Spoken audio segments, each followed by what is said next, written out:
Good morning, everyone. Thanks for having me. Welcome to the session today. And I do speak on a lot of topics, as Amy said, and I usually do a lot of work around leadership development. And it seems like every time I get a new topic, it becomes my favorite thing. So currently, mindfulness is my favorite thing. So I am really glad to be here to talk to you about this topic today. I know that you guys have a lot of things going on here at Vernon Memorial. And you've got Capstone, and you've got Epic, and you've got summer and vacations, and you've got maybe some staff openings that cause a little bit of stress for other people around. And I also think that probably of all the people in this organization, this is a group that might have the best handle on wellness because of the work that you do and the focus that you have and the training and the experience that you bring to the therapies and the rehabilitation that you do with people. So this session today is not meant to be training and specific technical skills that you'll need to leave with. It's also not going to be on time management. Even though you might think that we're going to be talking about how you can manage stress and manage your time and all of those things, and I may share a few tips about time with you as we go through the session today. But when I think about time management, there's that theory of time management that's like level 1 is your minutes, level 2 is your hours, level 3 time management is your days, level 4 time management is your week and how you're going to get things done, level 5 time management is your month or sort of the long view of your time. I'm here to talk a little bit about level 6, which is really our life, not just our time, but our life and our energy. I don't know about you, I'm probably the oldest one in the room, but as I get older, I think a lot about dying. And part of that is that the older you get, the more times you have that experience of losing someone who is important to you. Because just as time goes by, that's what happens. And so I think, on my deathbed, will I think, man, I should have, kept a better day planner? Should I have really stressed out over some of those things at work, or didn't get everything crossed off my to-do list, or didn't handle certain situations well? No, that's not what I'm going to be thinking about. I'm going to be thinking about those things that were most important to me. And mindfulness as a practice is a way of bringing attention to where we currently are. It's one of the reasons I love this picture. Somebody posted it on Facebook, so I lifted it. Don't you love this picture? I don't know if you can see it in the back, but you've got the dog, and it's just sitting there thinking about, I'm sitting here with my person, and they're focusing right in on that. Whereas, I don't know if you've had this experience, but I have it frequently where I'm in one experience, but I'm thinking about the next one, or the last one, or what I've got to do. And in a sense, that's the opposite of mindfulness. And us humans, we have a pretty hard time with being really present like that dog is. Oh, I thought that was going to work. Let's try it this way. What I want to do in the time that we have together today is, as you think about all the things that are coming your way, the changes that are coming your way in your organization, and maybe the stresses that you have in your life, I want to just talk about mindfulness, what it is and what it means, and how can it help you to be mindful. I want to talk about how you can encourage a practice of mindfulness. And this is not about we all are going to be like, were you worried about that? Because we're not going to do that. I don't really believe that being mindful is necessarily being, a Buddhist monk or being all Zen or anything like that. Being mindful is just being here in many ways. So how can you develop a practice, just like you want to practice anything else in your life, to get better at it? And then I want to share some tips with you and also learn some of the things that maybe you have as a mindfulness practice or things that you do to help yourself maintain your mindfulness. So let's just take a moment and think about that word mindfulness. So at your tables, I want you to just turn to the person or persons next to you and talk about, when you hear the word mindfulness, what does it make you think of? So what do you think of when you think of the word mindfulness? Just turn to the people at your table and have just a minute of sharing. Okay, so let's just bring back your attention to the room. Be mindful, right? So what are some things that, when you hear the word mindfulness, what do you think of? Yes? The thing at this table that was super interesting is that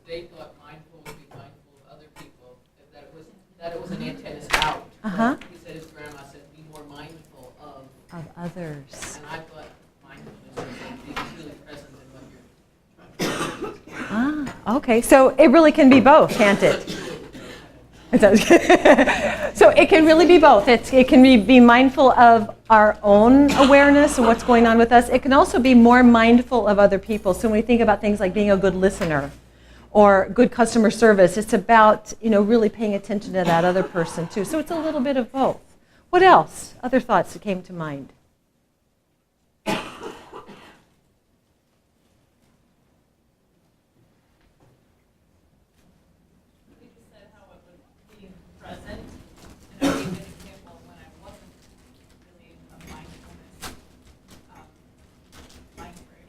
I was driving yesterday with my husband.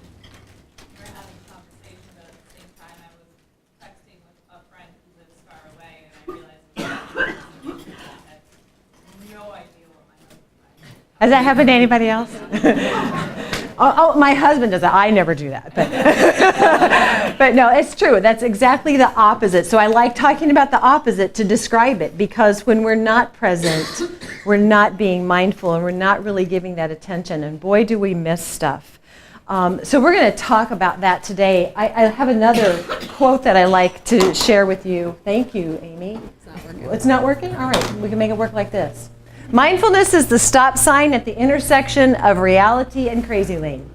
And it's a stop sign because when you stop, and when you talked about that partner relationship, when you stop and turn towards someone who's important to you, whether that's your spouse or partner, whether it's your customer, your client, your patient, your child, your friend, when you turn toward and give that attention to that person, and you are mindful of yourself, you're not multi-distracting with 1,000 other things, that enriches that relationship in so many ways. So mindfulness practice can help you even, this is about personal stuff, but it's also about work. If you want to get better at customer service, be mindful in your session. Be in that moment with your patient and customer, and they're going to experience that from you. They're going to experience that positiveness from you.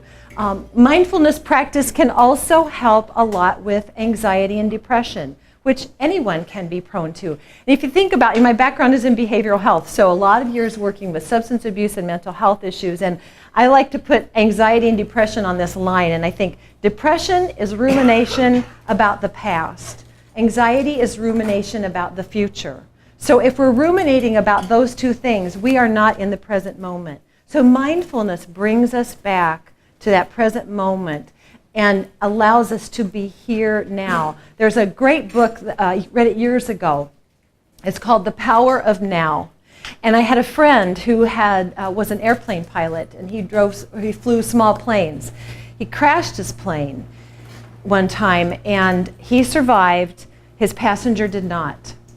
And he had that experience afterwards, of that PTSD experience, where he would just go, where that anxiety and that crash would happen all over again in his mind. And he read this book, and it was one of the things that helped him respond and deal with that trauma by thinking, right now the plane is not crashing. Right now I am safe.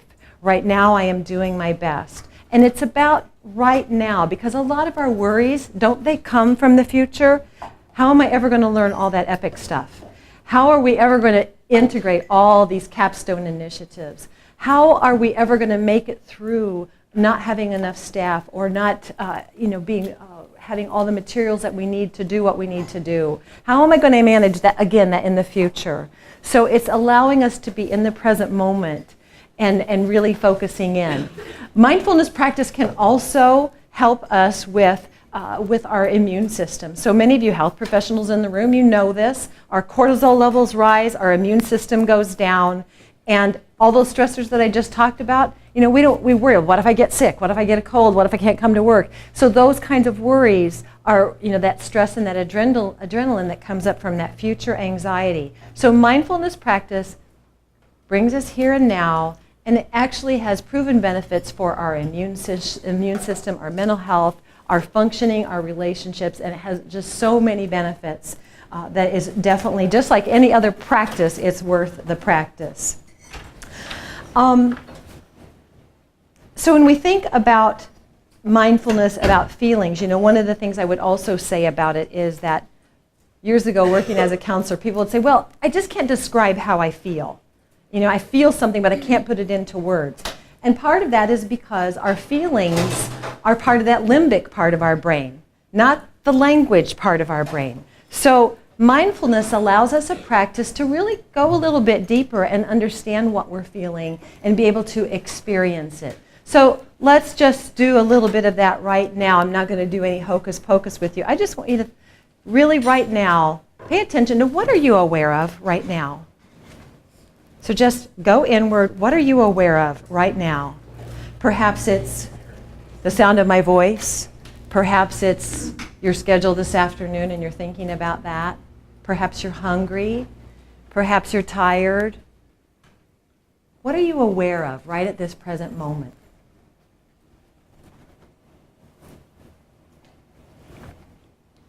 So where our attention goes is what shapes our life. So remember I said that level 5 of time management and that level 6 of our life management. What we focus on becomes our life. Have you ever gotten through the end of the day and say, wow, that was a whirlwind. I don't really know what I did, but I was busy all day.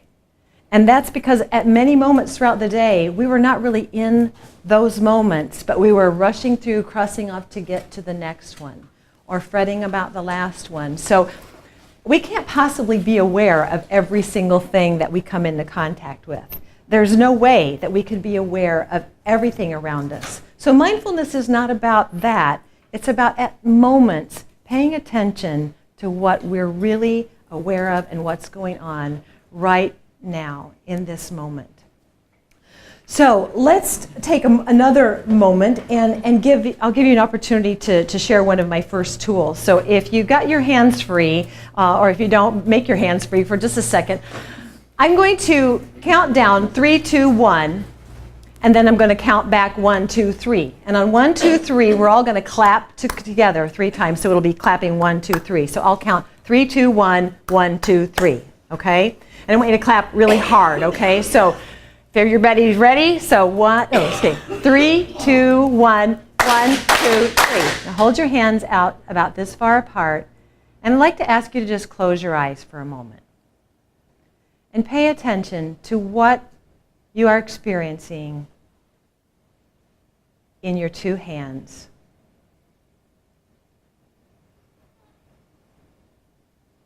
So just pay attention to maybe it's tingly,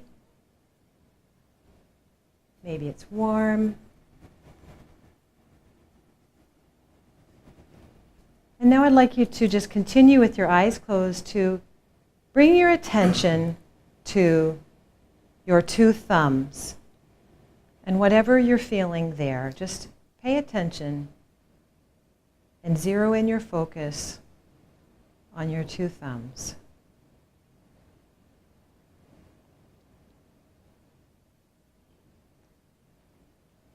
Now move your attention and your focus to your 2 pinky fingers.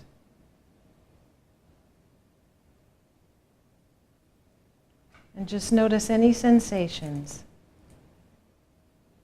Don't create a sensation, just notice whatever sensation is or is not there.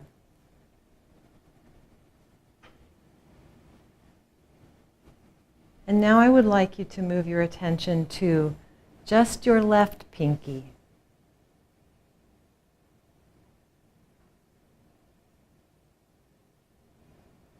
And notice whatever sensation might be there.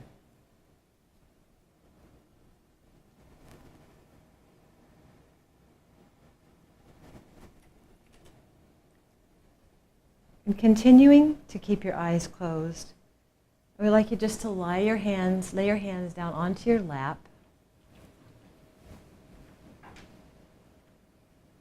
And notice the energy from your hands going into your lap, grounding you where you sit.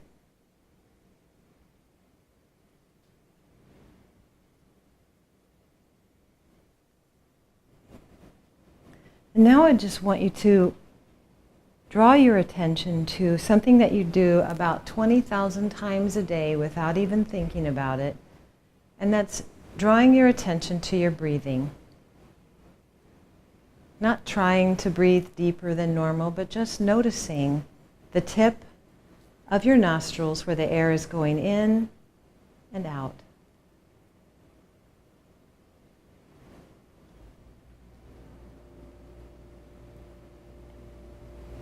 And you might notice also the rise and fall of your chest or your stomach.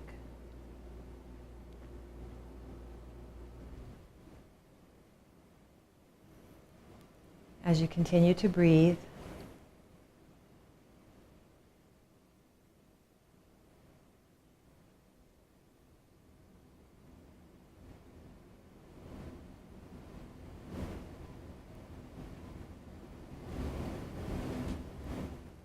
and I would like for you to, wherever you're at in your breathing, whether it's inhaling or exhaling right now, I would like for you to just stop and hold your breath.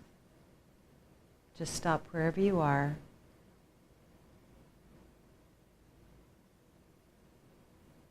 And on your own, just hold your breath for as long as you can, and then when you need to release, to either exhale or inhale, do that. But just hold it as long as you can.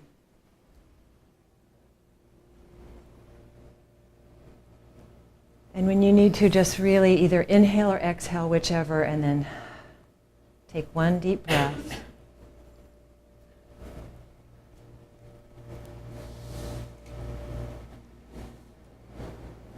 And begin to gently come back to the room and open your eyes.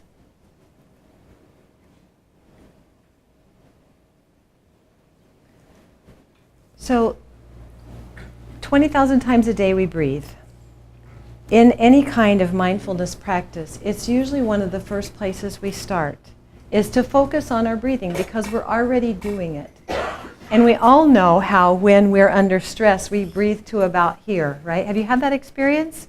Where you're like tense and you're maybe driving or you're doing something that you're nervous about, and you find that you're breathing to about here. So another very easy takeaway that requires practice is just to stop what you're doing and pay attention to how you're breathing. And so people will say, take a big, deep breath. And maybe it doesn't even require taking a big, deep breath, but just paying attention. How am I breathing right now? Because I might not be getting enough oxygen in to help me stay calm and mindful of the situation. So it's a great practice to take. Any thoughts to share about that experience? Is it okay? Yeah, it feels so good, doesn't it? One of the things I'm going to share with you in a little bit, in fact, it's on your handout. I'll go ahead and talk about it now. On the front page of the handout, you've got several arrows. I think there's probably about 10 different practices that we're going to talk about today. MBA is not like getting your MBA. It is an organization called Mindfulness-Based Achievement. Now, I'm sure there are many other apps and programs out there that you can get for meditations, but I've been kind of a fan of this one lately. You can do a 10-day free trial. I'm not trying to sell them. I'm not affiliated with their company or anything like that, but you can do a 10-day free trial of their meditations, and every day in your inbox you'll get an email of something like what I just did with you. And it walks you through just 5 minutes, because we don't usually have 20 or 30 minutes, and you can do something in 4 to 5 minutes. So it's mindfulness-based achievement. So if you're interested in doing something like that on your own and getting that in your inbox every day, just walking you through those breathing practices. Sometimes it's hard on our own to do it, so it's nice to have a little bit of that outside help.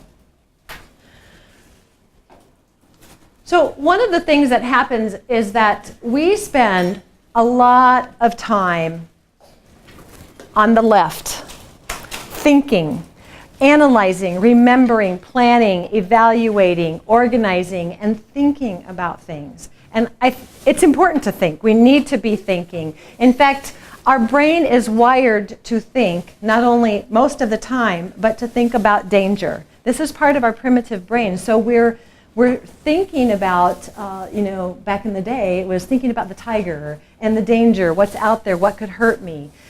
In our world today, it's the things that I talked about with the stressors in your environment, your work environment, your things that maybe are going on at home or in your personal life that are threatening and dangerous. And you can thank your brain for the fact that we not only think that way, but those are the things that stick. It's also part of how we get wired in working with healthcare, because don't we look for the problems? Isn't that why people come here? I have a problem.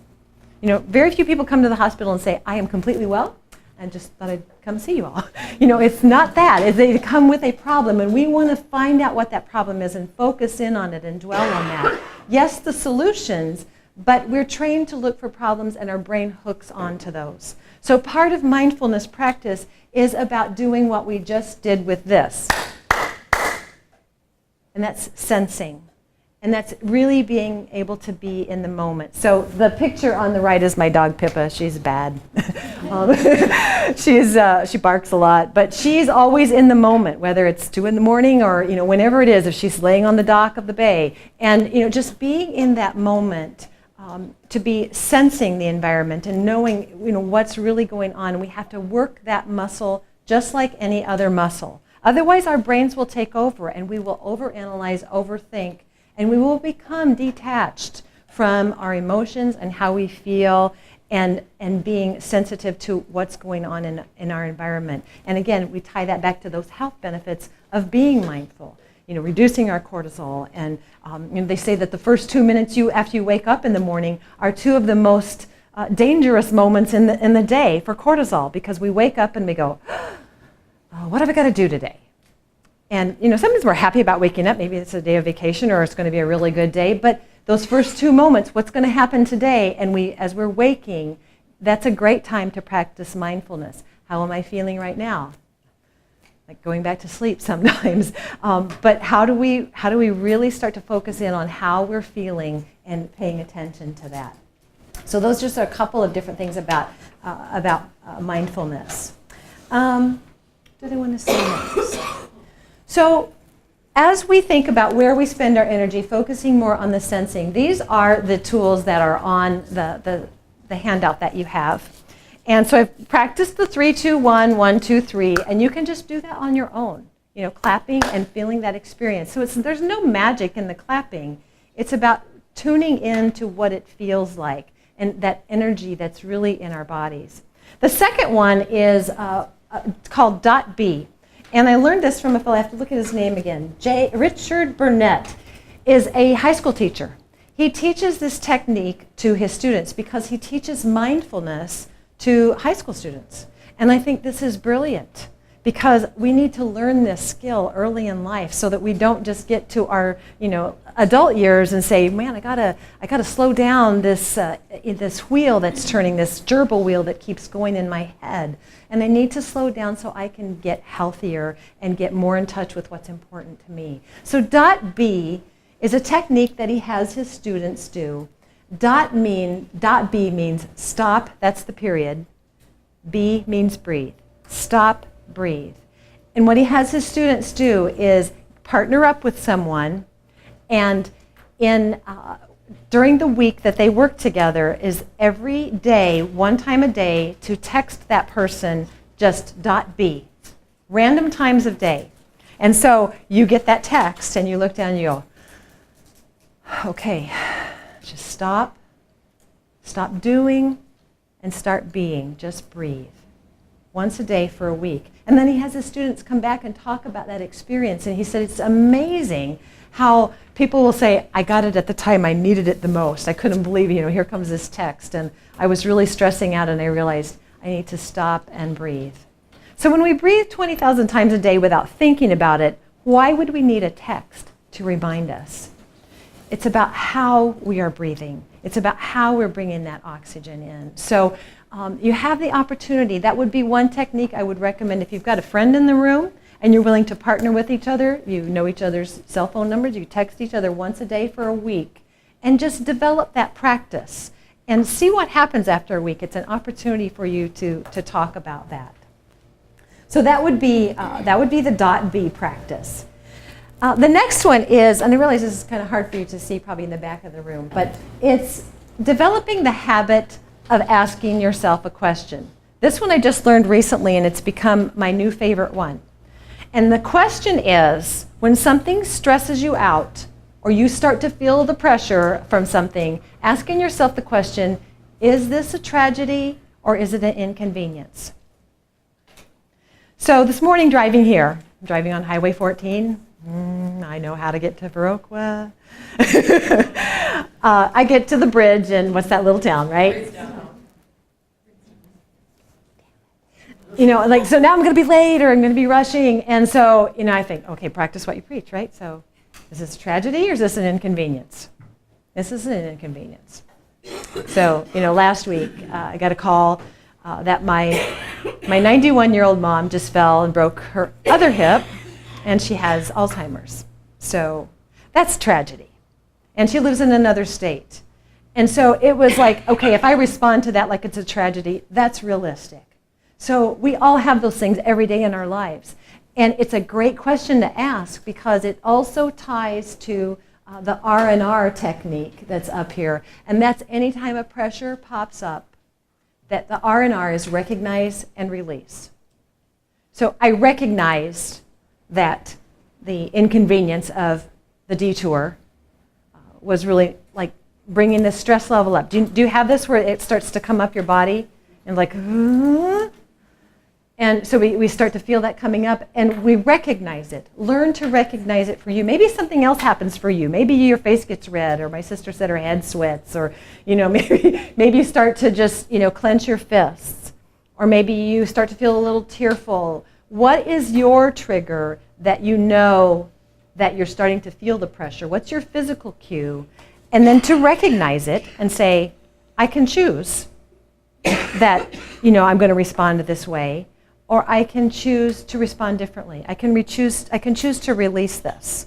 Now, I might still be cranky. See, here's the other thing that happened on my ride here, is I took the detour, and of course, it's that beautiful windy road on 131, which I love on a motorcycle, but when I'm in a car and I'm following someone that's going 40 and I can't pass them, I start getting that feeling. So as I'm thinking about coming here, I'm recognizing that this is making me feel pressure, and I can choose to go with that, or I can choose to let that go, because there's nothing I can do about it. And we'll talk about what we have control over in just a little bit and some ways to address that. But can I recognize it and release it and let it go?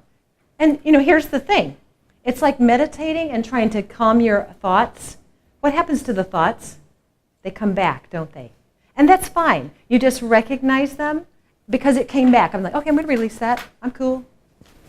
And then it started coming back. I'm like, I want to go faster. I want to go faster. So it came back. I'm like, I can release it again. So sometimes we have to re-release those pressures and stresses. So I'm going to ask you to do something. You have a puff ball. You're probably wondering why. There's a couple of purposes for it. One is just something for you to play with. And you also have markers here if you'd like to doodle with them, or some of them are sniffable. You may sniff. Some of them are not. They will say, you know, they will not say they're sniffable if they're not. But what I want you to do right now is I would like for you to find a partner who has the same. I have two of every color. Now some of them may be up here, but there's two of every color and the same color and shape. Before you get up, I want you to find your partner who has the same color and shape. And I would like to have you talk with them about what is something that happens to you physically or that you notice when pressure starts rising in you? And then what maybe you could do to release that.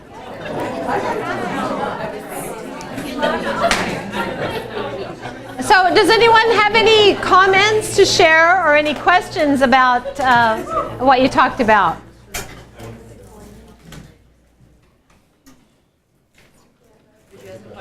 Any comments to share or that from your conversation, or any questions? Do you know yourself pretty well? Able to, yeah? Was relatable with each other. Yeah. Yeah. So it's nice to know other people are feeling, you know, having similar physiological reactions. Yes, yeah, it is. It's not just me. It's normal stuff, right? So it's normal that we get heated up, or we start to sweat, or we start to feel pressure, or tearful, or our face gets red, or even if nothing shows on the outside, a lot of times people will say to me, I didn't even think you were nervous at all. When on the inside, I'm like, you know, because we all have our issues. Some of them show and some of them don't, right?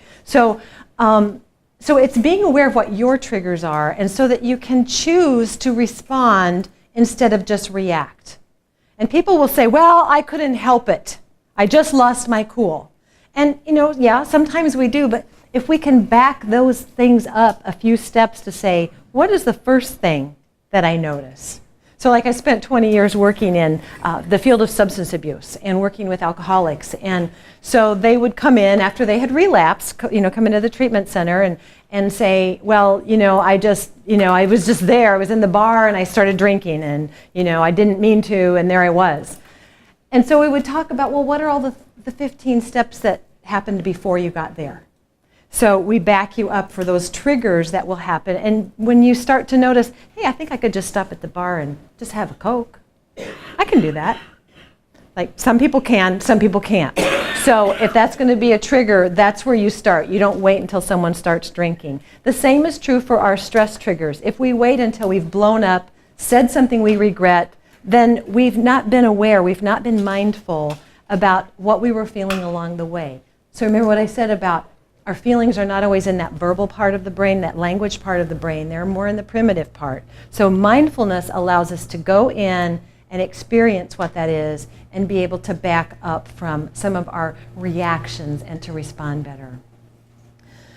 So you've got the sensory awareness, the clapping, the anchor awareness of your physical sensation to help you be aware of sensation. You've got the dot B, the stop breathe, and I encourage you again to pick a partner to try that for a week.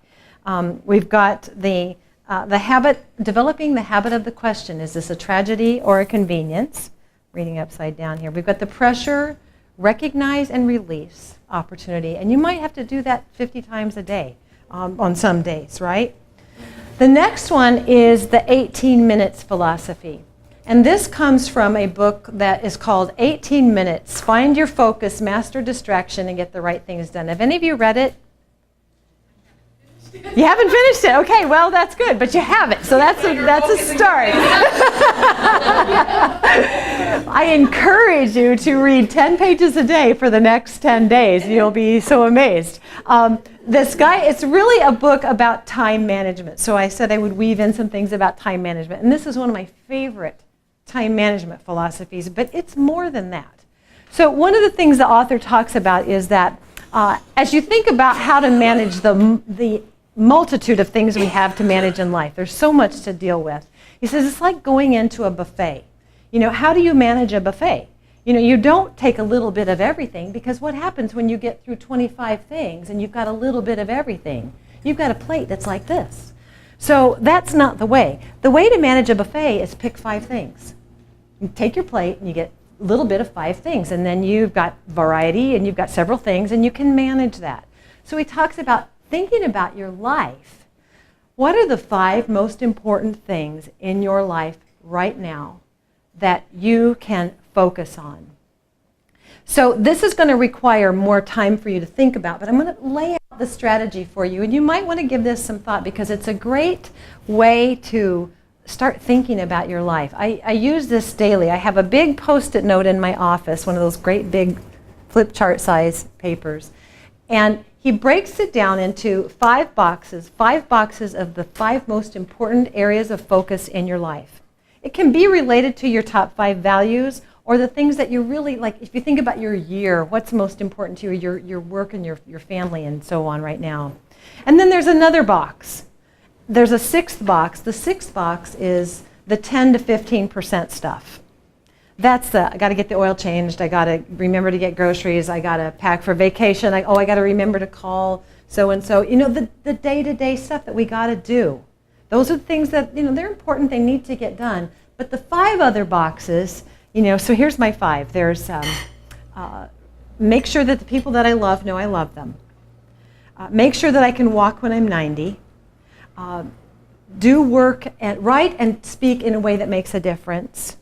Have some fun, and create beauty. Now those might seem vague to you. Yours would be different. It doesn't tell you, yes, I need to exercise every day. It doesn't tell you that I need to make sure I have date night with my husband. It doesn't tell you I need to call my mom. It doesn't give you all the nitty-gritty details, but it gives you the big picture of the 5 most important things. The 18 minutes part comes out where it says at the 5 minutes in the morning, I'm going to say, what do I want to do today? I want to be intentional about my day. So what is most important to me? So I can take those boxes and actually create my today to-do list. I want to be sure to call my mom. I want to be sure that, I watch a funny YouTube before I go to work so I can start my day off right. I want to be sure that I take those steps because, I want to walk when I'm 90, so I'm going to walk today. So my day-to-day life flows from that, but it also helps me those 5 minutes at the end of the day to reflect. Where did I spend my time today? Did I do the things that were most important to me? Did I focus on the right things? Is there anybody that helped me that I need to thank? Is there anything that I would do differently tomorrow to really kind of get out of the oil change, get the groceries, clean the house kind of stuff so that I really get to what's important? So that's 10 minutes, 5 minutes in the morning, 5 minutes in the evening. Then he has you set your timer for once an hour on the hour and ask yourself the question, is what I'm doing right now getting me to where I want to be? It's powerful. Try that for a week. Try it for 3 weeks. Every hour on the hour, have your cell phone go off with an alarm and say, it's what I'm doing right now getting me to where I most want to be. And if that alarm goes off and I'm like, wasting time on the internet, or I'm not doing something that I want to be doing, or I'm procrastinating, or I'm working on something that's not really that important and I don't care about, or I'm working on, say, a presentation like this, but I'm not putting my heart into it, I need to course correct, and that gives me an alarm to do that. So that's a brief bit on the 18 minutes. And we have time, we may come back to that in a little bit, but I wanted to give you that as a way of thinking. So the on the hour power question, even if you don't do the 18 minutes, you can do that, where you can say, on the hour, if I had an alarm go off, what would be my question? Is it the same one? Am I working on what's most important to me right now? Or is what I'm doing right now the person that I want to be? Is how I'm acting right now someone that I want to be? What you have to create your own question for you, but something that helps you to reflect on, am I being here today in my life right now? If maybe you want to spend a little less time on Facebook or on your cell phone or on the internet, or the ways that we distract from the present moment. What's your thing you want to work on? Maybe that's your question is, am I really listening to the people that I'm with? Am I fully attending either to my customers or to myself? So the next one is the 4 agreements. Have any of you heard about the 4 agreements? Okay, so it's an ancient philosophy. There's a book called The 4 Agreements written by Don Miguel Ruiz. And the 4 agreements it's a philosophy of life. So how does that tie to mindfulness? When you think about the 4 agreements, they are these. The first one is do your best. And these I also have on my refrigerator. I love these practices, and I actually use them because they really matter. So do your best. When I went to the restroom before I started the program today, that's what I always do. I go in and I think, okay, I'm going to do my best. My best today might be better than last week. It might not be as good as next week, but it's my best today. So do my best. Some of you will love this stuff. Some of you will think, really? I don't know. I don't have control over that. But what I do have control over is doing my best. So one of the 4 agreements is do your best. At any given moment, with what you have, with the resources that are in you, do your best. The second agreement, and I don't know if these go in any particular order, but the second agreement is don't make assumptions. So we do this all the time. We assume things about other people. We look at a situation, we judge it based on our own experience, and we think, here's what must be going on. So to just share a little bit of a personal story with you, with my mom falling last week. I have 8 siblings, and my father has already passed away, and my brothers and sisters and I are very close, and with my mom getting sick, I had one brother who was like, well, I don't know why Jim hasn't come around. He sure hasn't been helping very much. I just don't think he is really caring about this. I don't know what his problem is. It's like, oh, okay, we're making a lot of assumptions here. Come to find out, my brother Jim, he's just not like me. He's not an extrovert. He doesn't speak out. He's very upset by what happened, and he doesn't know how to deal with Mom when she says, don't go. Well, none of us do. It's hard, but it's harder for him. So the assumption was that he didn't care as much. The reality was very different. So the don't make assumptions. If we could honor that agreement, what kind of conflict could we prevent in the world, in our personal lives? So do your best. Always do your best. Don't make assumptions. The third one is don't take things personally. Other people's stuff is their stuff. I would like for you to stand if that's hard for you, to not take things personally. Just please stand. Please join me. I'm not the only one, am I? So please stand if that's hard. So it is. For most people, other people's reactions, other people's words, the way they respond to us, we can take those things very personally if they don't like something that we've done. But other people's stuff is their stuff. So how do we be mindful of our own feelings and doing our own best and not take others personally? And the fourth agreement is be impeccable with your word. Be impeccable with your word. So, I mean, this isn't a religious philosophy. This is about telling the truth in a way that is respectful of others and being honest and forthright about what's going on with us, what our needs are, what's important to us. So following those four agreements is another way to be mindful, because if we're always doing those things, it means that we have reflected and that we've gone inward to really pay attention to what's most important to us in our relationships. The next one is having a word. And this one's kind of interesting. I think it's a word that draws you back into something that matters to you. So you pick a word for the year. How many of you have ever made a New Year's resolution? Okay, so this is sort of like that, where you say, this year, my word is going to be whatever you pick. So, for example, your word might be trust, or love, or honesty, or fun, or whatever, your gratitude, whatever the word is that you most need to have to remind yourself to be in that moment, so that you can really focus in on what's important to you, and you can pull back in situations that cause you stress.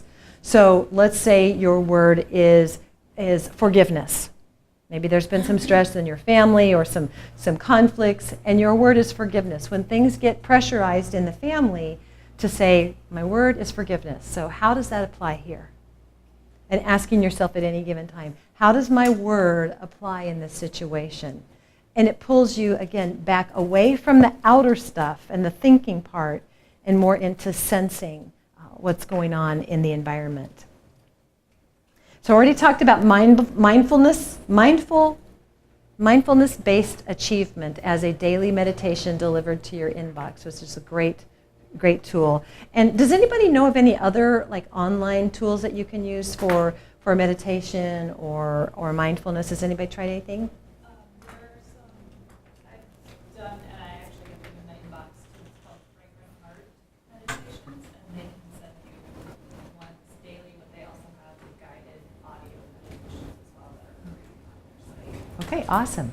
So what was it again? It's just Fragrant Heart. Okay. So looking for those kinds of things and finding something that fits for you, something where you like the person's voice, where you like the things that they say, and it fits what your own values and approach to life are. There's lots of them out there. So I encourage you to look at something like that as well. So somewhere on your piece of paper, if you have, actually, if you want to, I don't know how many of these little Post-its I put on there. If you brought an extra piece of paper or somewhere on your sheet of paper, I'd like you to write down right now 20 things that you love to do. So just take a moment. 20 things that you love to do.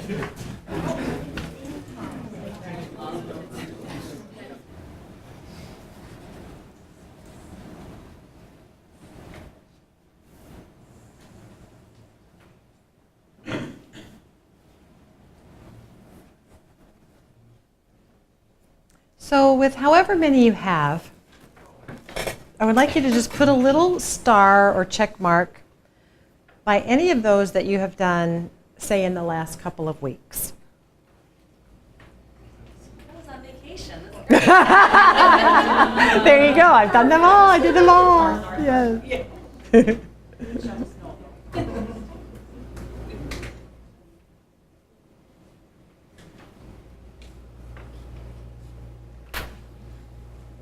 And now what I would like for you to do is kind of turn your chairs around and have like groups of 4 or 5 or so, and just share, what does this reveal to you about what you might need to allow into your life a little bit more? So what does it reveal to you about what you might need to allow into your life a little bit more? So groups of 4 or 5, just turn in your chairs.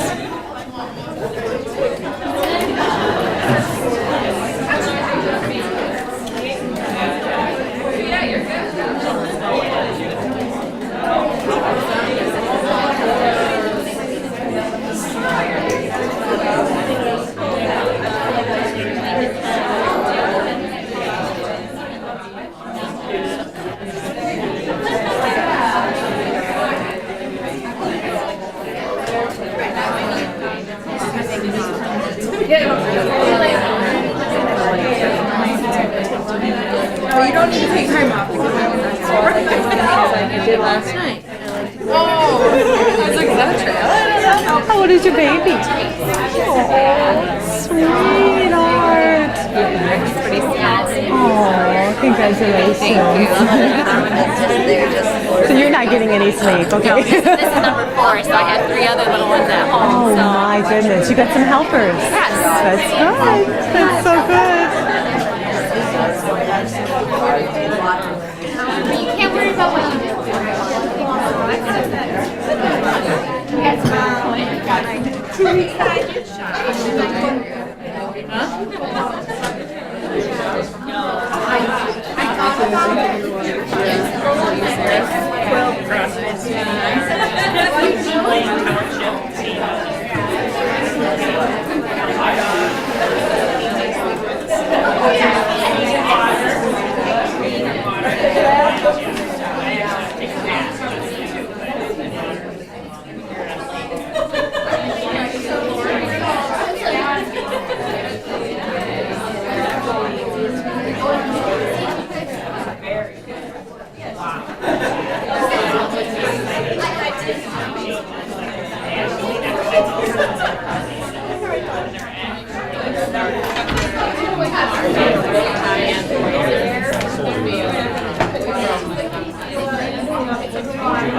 You guys good? You good?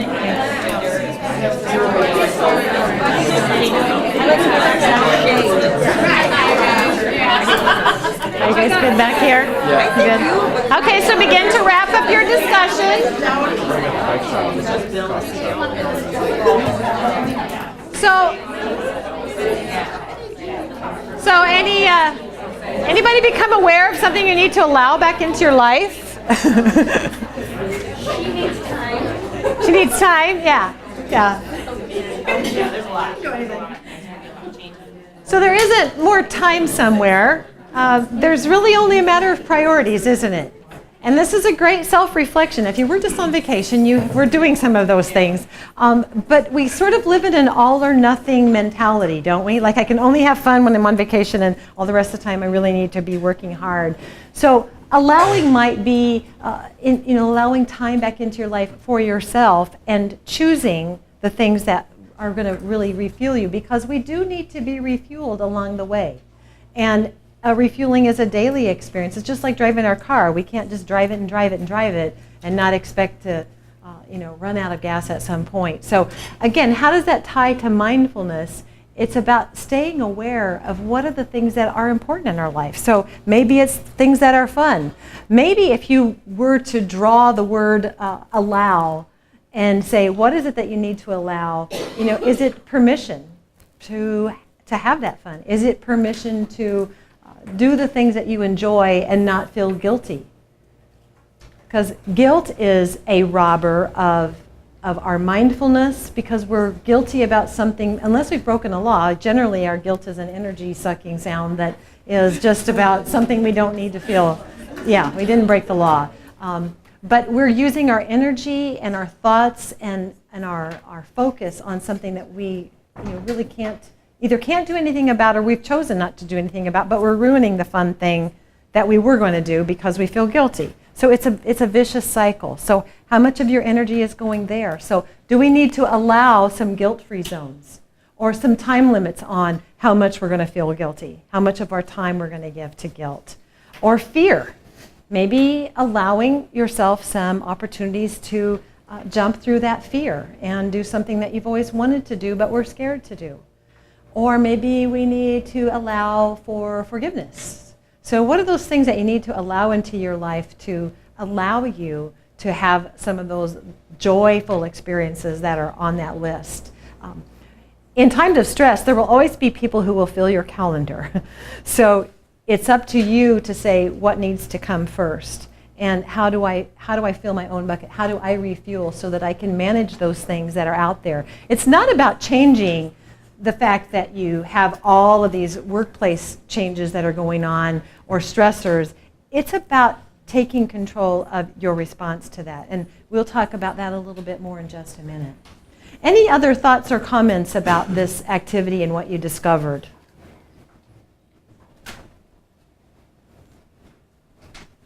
Okay, so where are we on our list? So the quiet space. Companies like Google, have a space in their organization where you can go for a quiet spot for 5 minutes of meditation. Where do you go here if you need a quiet space? Treatment room. Where's the massage therapist anyway? So you go to that person, right?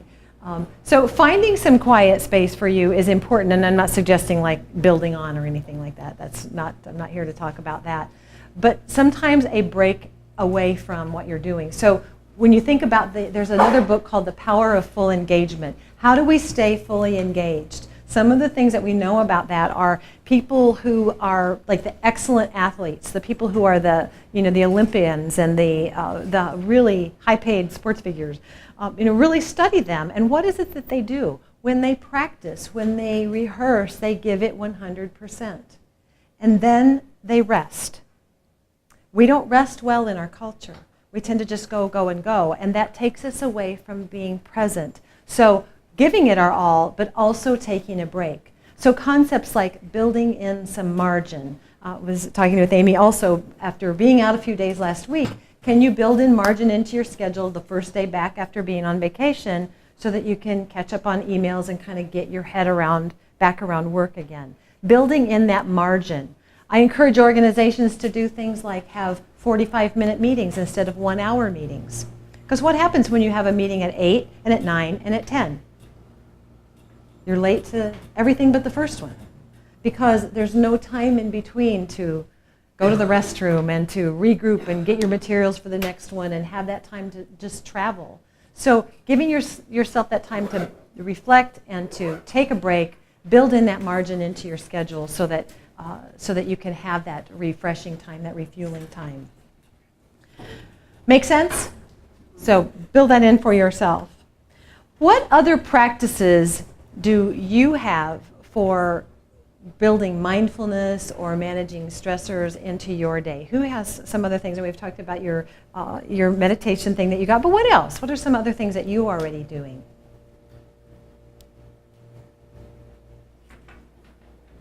It's audience participation time. Yes. I shut off the radio on the drive. Shut off the radio on the drive home. Yeah, I do that too, especially if it's the news. Did you have your hand up? Yeah, I take a yoga class. Yoga twice a week. I love that. And it reminds me of a great story about managing our stress. Took a yoga class years ago. And you know how do they do this at the end of your class where you've done all the poses and then you lie down and they walk you through this whole body meditation and you just go, oh, so relaxed, and you're lying on the ground and you feel like you're part of the earth and you're so comfortable. And then I remember my yoga instructor, he'd say, okay, Now maintaining that state of calm and relaxation. Let's all move very quickly to move the mats for the next class that's coming. So they're like these huge yoga mats and they're real heavy, but that was probably 20 years ago and I still remember that because it's such a great metaphor. Being relaxed doesn't mean that there's not still the whirlwinds going on in the world. It means those are still there, but I'm going to maintain my calm while I'm walking through those whirlwinds, the best that I can. Some days better than others. But how do you maintain that calm? It's from that regular practice, isn't it? What else do you do? Who else has a practice?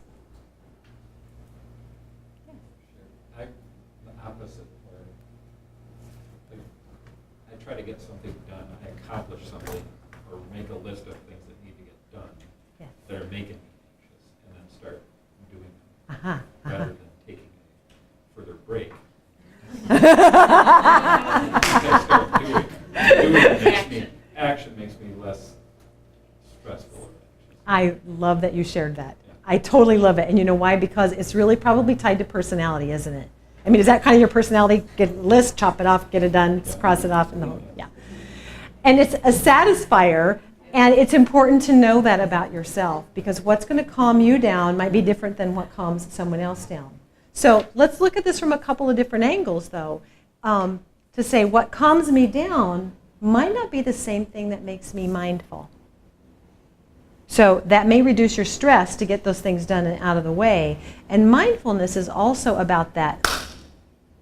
What am I feeling? What is the feeling right now? How can I be in this present moment so that when my best friend or my partner or someone talks to me that I'm really fully present for them? So great awareness for you to know what it is that calms you down. Yes? I remember when I first heard about mindfulness, probably early 80s, as a notion, and I had a lot of people in my life who I called belly buttons. And there was a lot of things that needed to be done in the world, and I was feeling more like Joe, and there was a chapter on mindful washing the dishes, mindfully washing the dishes. Yes. So you can take that list theoretically and choose one task where you practice really trying to experience everything a little bit more slowly, a little bit more deeply, and you're still getting something done. But it's the spirit in which you're doing it. You're really doing it instead of doing that. And while you're doing the dishes, you're thinking about the next phone calls you're going to make. So it can be a whole prayerful moment. Yes. Unfortunately, my son really learned it. Like, oh, I'm washing the dishes. It's taken a couple hours because I'm so mindful. Yeah, I get it. Yeah. Yeah. I mean, I'm actually really glad you both brought up those examples because if I've left you with the idea that you have to just stop what you're doing and stop producing to be mindful, that is not true. We can't just all go be living in a monastery. That's not going to run a hospital for sure. It's not going to take care of patients. It's not going to get the job done. And the world rewards productivity, doesn't it? But it's about being in what you're doing. It's the opposite of mindlessness. And I'm kind of a fan of mindlessness sometimes. I sometimes will sit and watch like a stupid television show because I want it to be mindless. I don't want to think. I just want to veg out. That's okay, right? I'm in the car a lot, so I eat in my car sometimes because it's kind of the only time that I'm going to have to eat. So sometimes I'm eating in the car and I'm like, oh my God, I just ate that whole bag of popcorn, and that is mindless eating. It's not paying attention to what I'm eating. And it's not that you always have to have mindful eating. Sometimes we have to eat in a hurry just to put that kind of fuel in. But there is something about mindful eating that allows us to really pay attention to what it is that we're putting in our bodies and doing that with care and with intention and with focus and attention. So you can be busy, but it's about what am I being busy about? It's, tying to mindlessness too, I was thinking this morning about how you can drive the same way to work every day and for years and then go, I've never seen that house before. How could I not have seen that house in 5 years? And just today I'm seeing it. It's because I looked there. Or if you've had the experience of getting a new car and then all of a sudden everybody has a white CRV. Everybody, before no one had them. And so when you have it, you start to notice it. So what is it that draws your attention in? It's really, at the end of the day, it's about paying attention. What you pay attention to shapes your life. You have to be intentional to pay attention to the things that fuel you instead of the things that suck you dry, because there will be plenty of those. And those are easy. As I said, our brain is wired for those. So we have to practice something different. It's no different than if you say today, I want to be great at baseball. I sure hope that happens. It's never going to happen if I don't pick up a bat and start hitting balls. So it's the same kind of practice. You have to practice that muscle just like any other muscle if you want it to be, if you want to be attentive to your life. So I want to share with you what's on the flip side of your handout. If you would go ahead and turn to that as a practice. I think I need to attribute this to Stephen Covey. I'm not sure. I got it from a colleague as a concept and a way of thinking about the things that concern us. And I do believe it came from Stephen Covey. This isn't my original idea, but I love it as it comes to handling those whirlwinds and those things in our environment. We have 3 circles of things. The first being our circle of concern. What are those things that concern us in the world? They may not be things that we can really do anything about, but they are things that are on our mind, and we see them as a problem. We also have a circle of influence. So when we think about those concerns, what are the things that I can do to try to shape and influence the outcome? And then we have a circle of control. And those are the things that I do have control over. This should have been a smaller circle, because in fact, we don't have control over a lot of things, but we do have control over some things. Our challenge is to figure out which of our concerns go in what circle. So here's some examples of things. And again, I apologize, you probably can't see this in the back very well. But in my own life and in things that I have heard recently, concerns might all the shootings going on in the world. You know, you said you turn off the news. Sometimes you turn off the news because it's just so sad. I just can't hear about another shooting. I thought about my mom's health, or maybe you think about your loved one's health, someone who's sick. Will I have enough money in the future? Will I still have a job next year? I have friends and colleagues who I've worked with for years who are losing their job in another larger health system right now. And if I were still there, I would lose my job because they're cutting way back. So people, have these major concerns. Will I have a livelihood? Some students in high school, will I make the team? What if I don't make the team? The elections, the stress of what's going on in our country today with politics. The changes at work. I know a little bit about your list of changes, but you have more of them, I know. So what are those concerns that you have about the upcoming changes at work? So these are like kind of our list of problems, right? If you pull out some of those in an influence, so how do I influence? If I don't know if I'll have enough money, how can I make a budget so that I'm wasting less money? Or, how can I make a plan to go see my mom as often as I can? Or maybe I'm worried about my job, so at least I'm going to update my LinkedIn account so it's more viable and maybe useful.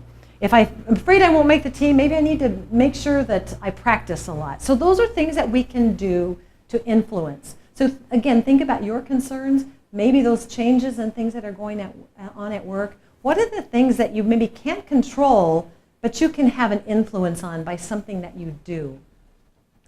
The last circle is the circle of control.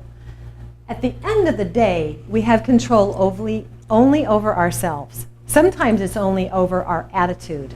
One of my favorite books of all time was Man's Search for Meaning by Viktor Frankl. And he was a survivor of a concentration camp. And he survived in his head because he said, I don't have control over what they do to me. I don't have control over what happens to me. I have control over how I think about it and how I respond to other people. So sometimes even at that level, what is the one thing you have control over? Your thoughts and your attitude about something. So again, turning off the news, that's an action that you can take. Doing a daily relaxation practice or meditation practice that helps you to calm down or manage your stress. Maybe at work, all you can do is show up and do your best. Maybe that's all you can do. And that may be plenty. That may be a lot. So what I would like for you to do is, again, with your partners, or you can work alone if you prefer, what I'd like you to do is just jot down a couple of your concerns that are going on in your life right now, and jot down what are a couple of things that you can influence. So for example, maybe you have to, I don't know if anybody here would be in this position, but maybe you have to teach physicians how to use Epic, or you have to learn it yourself. And maybe you're stressed about that. So maybe Epic is your concern. What can you do to influence that? So what are the things that you can do to help make that go better? And at the end of the day, what do you have control over? You don't get to pick Epic or whether you get to do it or not, but what do you have control over in that situation? So using just that as an example. So either alone or with your partners at your table, just take a couple of minutes and write down one or two concerns and what you have influence over and what you have control over. So let's take a moment and is somebody willing to share what one of your concerns are and walk us through what you have concern about, what you have influence over, and what you have control over. Who has an example? Yes. Okay.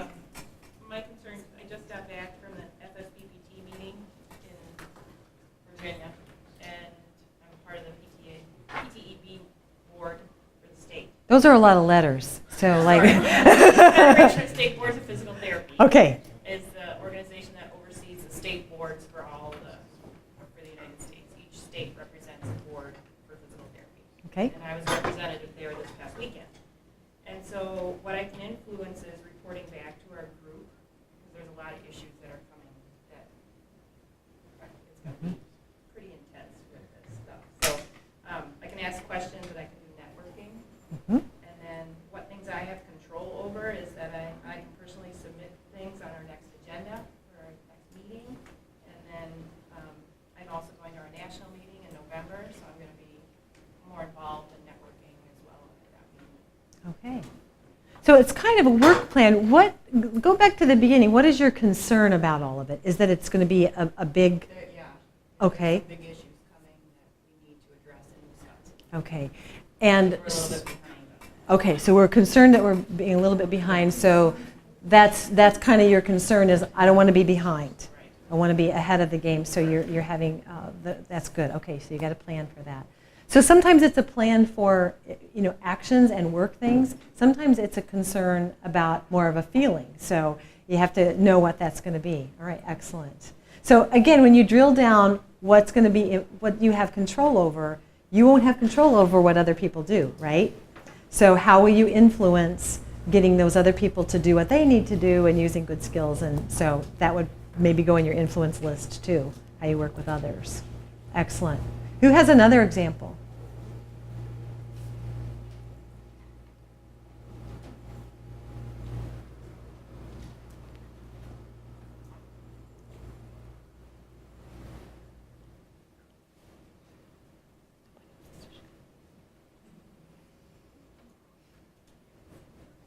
Okay, well, you don't have to share. It's not a law. I encourage you to share with each other. When you leave here today, you're more comfortable with each other and talk with each other about this, because this is kind of a big deal. I think a lot of our stressors come from thinking that control circle is bigger than it is. But identifying what you do have control over and what you don't can really help in managing the things that are coming to your organization. Think about the work with Capstone and the different teams that people will be working on and the changes and the unknown, the great unknown that's out there. You can go from where you are as an organization to something fantastic. And I know these ladies, I've worked with them quite a bit, so I know what they've done in other organizations, and they haven't done the work. It's been people like you. But at the front end of it, it always feels like, well, we don't really know. We know how things are now, and we know how to do what we're doing now, but that thing in the future we're not really sure about, and we don't really have control over it. So what do you have control over? You have control over how you speak about it. You have control over your own actions. You have control over your own willingness to ask questions, to say, hey, I don't understand why we're doing this. Help me understand. so that I can get on board with it, so that I can really know why we're doing this and why this matters.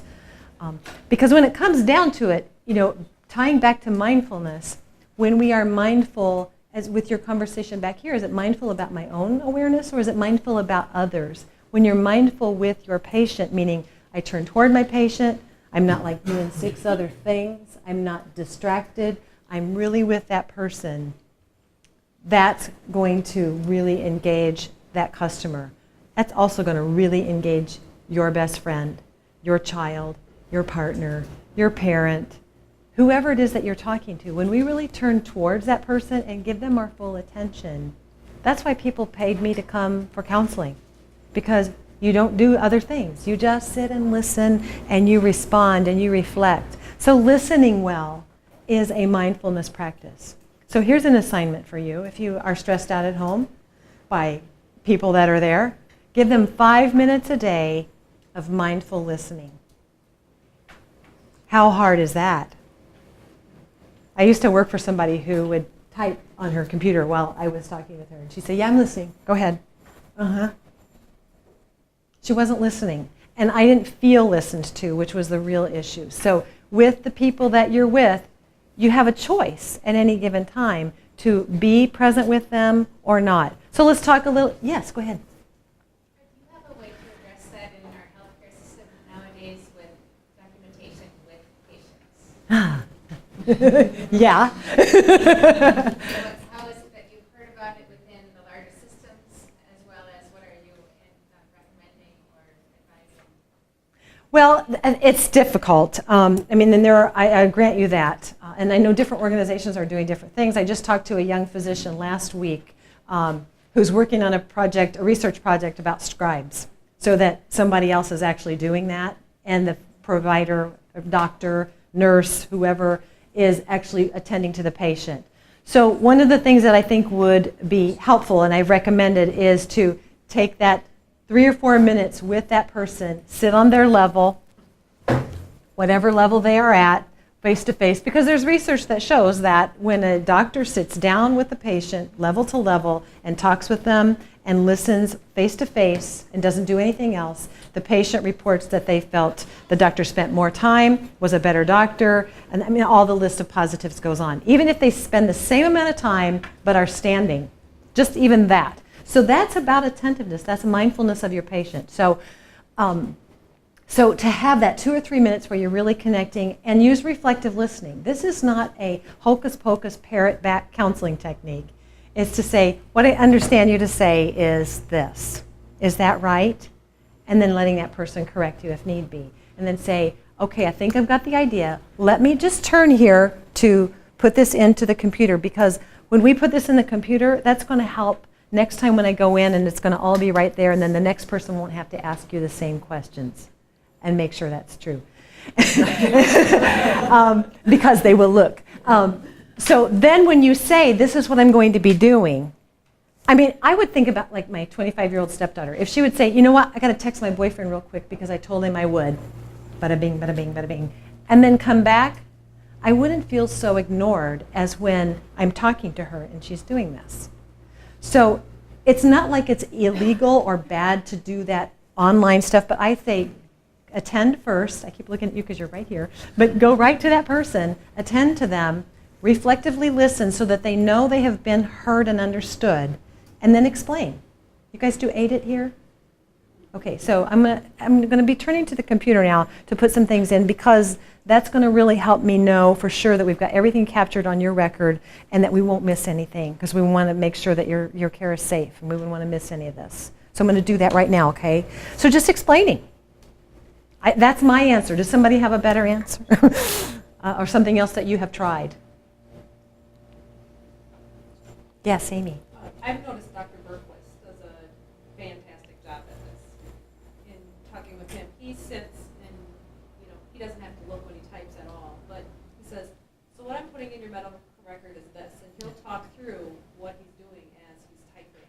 And I still felt that one-to-one with him, even though he was getting his work done at the same time. Yeah, that's great. I think with older patients too, I might even say, we used to write all this stuff down after the appointment. But now we have it right here so we don't forget anything.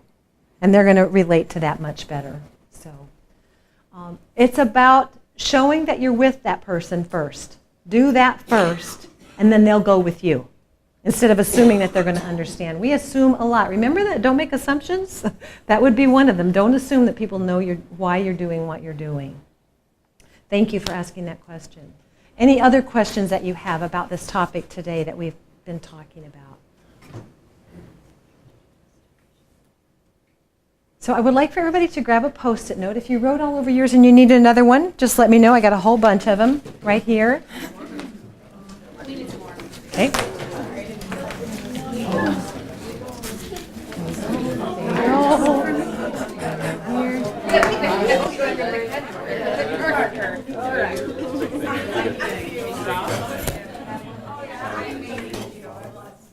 So what I would like for you to write on your Post-it note is, I guess what I don't want is for you to think that you have to leave the session today and go do more and add more to your to-do list. That's not what I want. What I want for you is to be able to walk away with something that you feel like would be helpful for you, maybe a practice that you want to try that will be helpful for you, or something that you're interested in learning more about.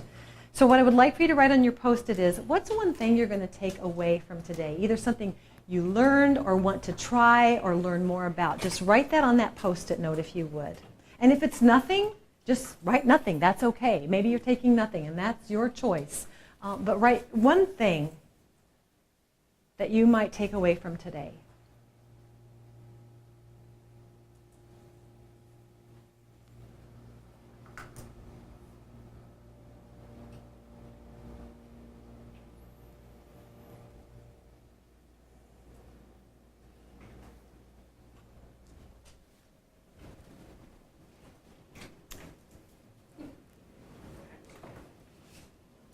So one thing I'm taking away from today is the realization that I forgot to bring an evaluation.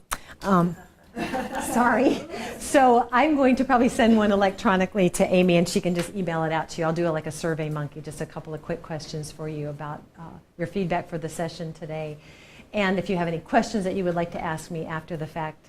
But what I want you to do with your Post-it note is I would like for you to tell 3 people before you leave this room. Not a group of 3 together, but 3 different people. I would like you to speak it 3 different times. If we write it and we speak what we're going to do, we're much more likely to do it.